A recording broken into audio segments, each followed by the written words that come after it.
It's Saturday evening. It's time to talk about the very best comic books of the entire week. Drew is at Terrificon, and in his place is our good friend Dylan. How you doing? I'm doing good. I'm happy to be here for Best of the Week. Yeah, talk about all the best comic books. Now, we do need to mention something first. It's called One World Under Doom.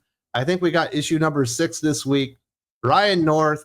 And basically, Ryan North has done a better job than maybe even I have over the last 7 years explaining why you can't have all this real world stuff going on in the Marvel Universe when Doom calls out all the heroes and says Tony Stark could solve like free energy for the entire world. We could have Storm basically solve climate change and all that kind of stuff. Hank Pym could feed the entire world if he wanted to, but they don't do it because they're selfish. And everything he said was true. Yeah, he's correct. This is why you can't have these real world problems in here. You got to have like, oh no, like another Hulk is going around destroying the city. That's the type of problems you need to have. You can't be having climate change. DC had this issue too, where they had when they had the John Kent series going on, and Superboy, or he was Superman at the time, was going around protesting climate change. He's like, climate change shouldn't be a problem in the DC universe. What is going on? And not to mention the fact that almost all of that is presented through like a debate between Doom and Reed Richards, I guess, live on national TV. And it doesn't matter how good of an artist you are. And they've got RB Silver here, so it's not like they don't have a good artist. You just can't make that stuff look good. You can't make it cool for the story to really engage you in it. And this is supposed to be Marvel's big, enormous 2025 event. Yeah, this is the first issue I've read of this. I have not read any other One World Under Doom. And I thought it was very silly where it opens like, okay, we're going to have a giant debate on a daytime TV talk show. That was how they did it. It wasn't even like, they could have had this debate take place somewhere cool and had it been like visually interesting. Instead, it's like a daytime TV show. Also, Doom is in like very casual Doom attire. He looks really stupid. It was really dumb. I don't get why this is the angle they took. And also, I really don't get how they're like, we're going to have a debate and see who wins. And it's like, if you've ever seen any type of debate, it's like there's almost never a winner. It's always like people that agree with this guy from the beginning, agreed with him at the end. People agreed with this guy at the beginning, agreed with him at the end. There's no like, it's not like a fight where it's like, clearly that guy won. It's very subjective. So for both of the smartest people in the Marvel Universe to be like, we're going to hash it out with words and see who wins, it felt very stupid. And I remember DC doing this with Scott Snyder as the writer, a better writer than Ryan North, and Greg Capullo as the artist, in my opinion, a better artist than RB Silva in that stupid Last Night on Earth. And it sucked there too. Yeah, it's not a good idea. This isn't the way to do it. And then we have the big payoff, I guess, of what Doom is really doing. And the problem there is, we find out that he's imprisoned all the people in Latveria. He's put them in these cubes and he's sucking off their life force to amplify his ability to use magic, which is pretty darn evil. It kind of explains why Doom's been able to do some of this stuff, but it doesn't change the fact that everything Doom said was earlier was 100% correct. Yeah.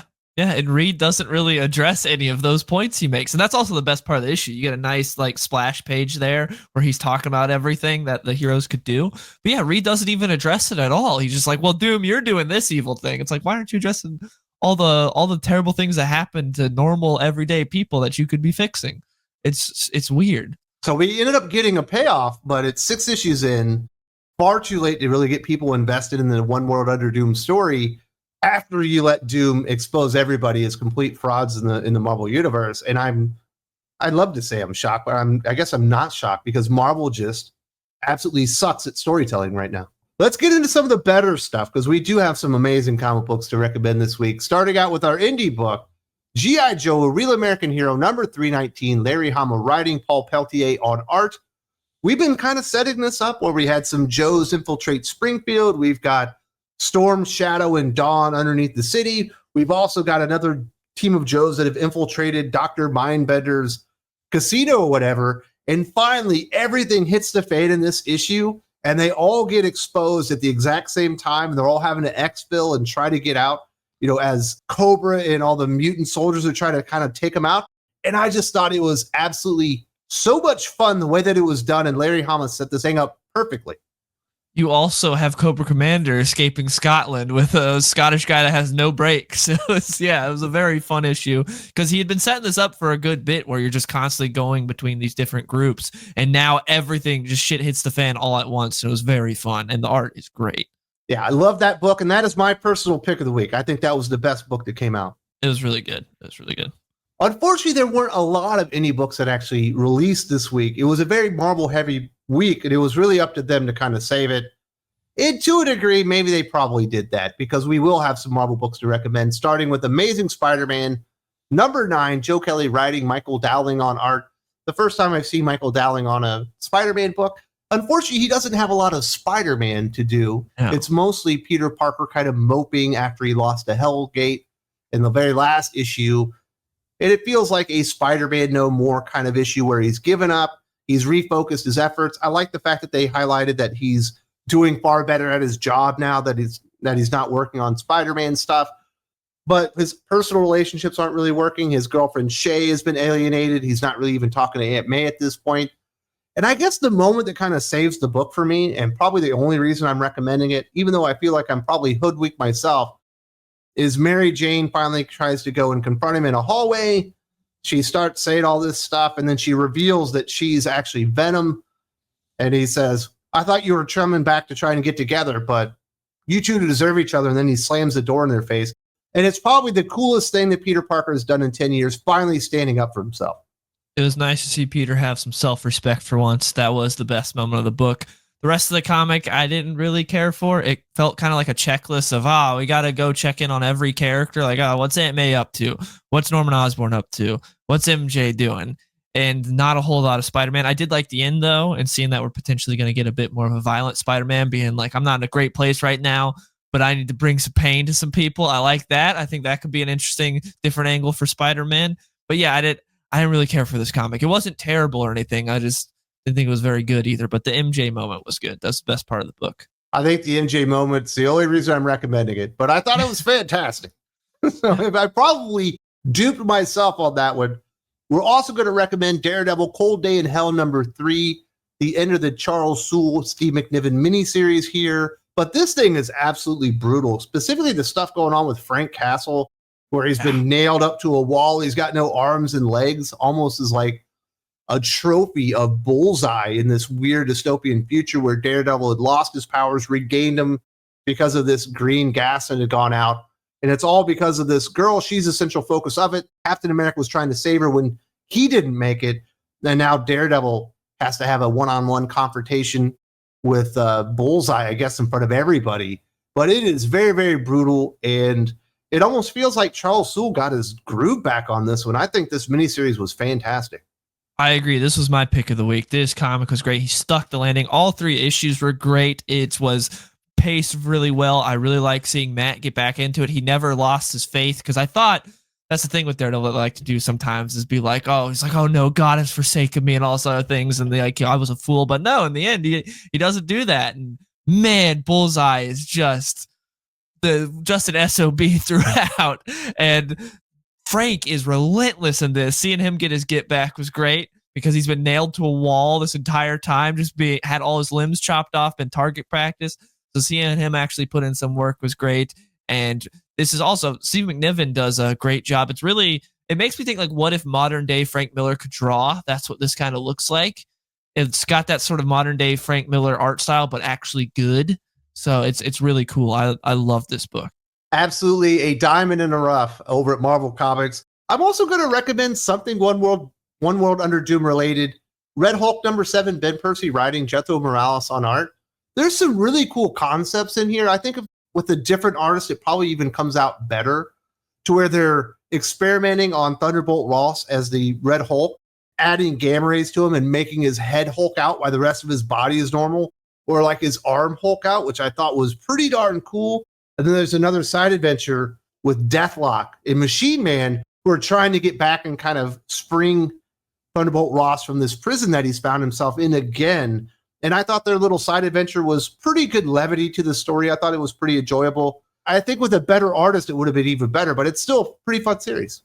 Yeah, it was good. This is my first issue I've read of Red Hulk, and I liked it. I really like Percy's voice for Thunderbolt Ross. I thought it was great. Like, I thought he really nailed how he would actually talk, and his thoughts on Doom was great. I really enjoyed that. So definitely check out Red Hulk. It's probably the only cool thing coming out of One World Under Doom these days. Final Marvel recommendation, Ultimate Wolverine number 8, Chris Conn writing, Alessandro Capuccio on art. I really like the art. I kind of like the characterization on this new Winter Soldier kind of version of Wolverine. And this is the Ultimate X-Men book, not Ultimate X-Men. This is the one with all the characters. And they're going on this rescue mission as Wolverine's trying to kind of take this Winter Soldier mantle that was shoved on him and do something kind of good with it. When they go for the rescue, it's not what they thought it was. And they end up discovering Angel or Archangel. And he's even further gone than Wolverine. And the idea that Wolverine thinks maybe he should be put down, but everybody else wants to save him because when they see Angel, they just kind of see the same thing that Wolverine is. And that really bothering him, I thought was kind of a cool angle. But what Angel had done was so far over the line that I found it hard to believe that anybody would think he was worth saving. I think it's just because they just did turn Wolverine, and I think they're just thinking like, well, this wasn't him. He wasn't in his right mind if we could get him back. But the problem is we see that part of his brain was shaved off. So who knows how much of Angel is still there. But that was cool when they confronted him and he just instantly murders a couple of the X-Men and then they just team together and take him out. Yeah, I thought it was a good issue. I've been enjoying Ultimate Wolverine. It's one of the few Marvel books that I've been enjoying. And I like this issue. It was good. Yeah, big reveal at the end that now they're aware that he's still alive. Yeah, Wolverine's coming for him. But I did like that whole bit where everyone's like, oh, we could save him. Wolverine, you could see, was kind of like, you guys shouldn't have even saved me. So definitely don't save this guy either. See his regrets. Alessandro Cappuccio, absolutely awesome. Different style than you'll really see at Marvel, but it's definitely working on Ultimate Wolverine. Our final recommendation from DC, and this week, DC, I guess a lot of their digital comic books actually didn't release. So I didn't get to read as much stuff as I wanted to, but I'm going to recommend Teen Titans Go #6. Jay Torres writing, Megan Huang on art. If you like the Teen Titans Go cartoon, this is going to be right down your alley. We have Robin and the rest of the team go to Teen Titans East, where Speedy's in charge, and they have an entire trophy room dedicated to all the things that they've won, including archery contest and chicken wing eating contest and all this stuff. And not surprising, because the Robin version in Teen Titans Go is a character that has, I don't know, Napoleon complex or something like that. He gets very jealous almost immediately. His Teen Titans need to go win some trophies as well. They start doing kangaroo races. They start doing like monster truck off-roading, even paper airplane contests to no avail. It's lighthearted. It's definitely for kids, but I thought in the vein of the show, it's still pretty fun. I don't care for the show, and I didn't care for the comics. So it's just, I just write this off as just not for me. I'm not the audience for this.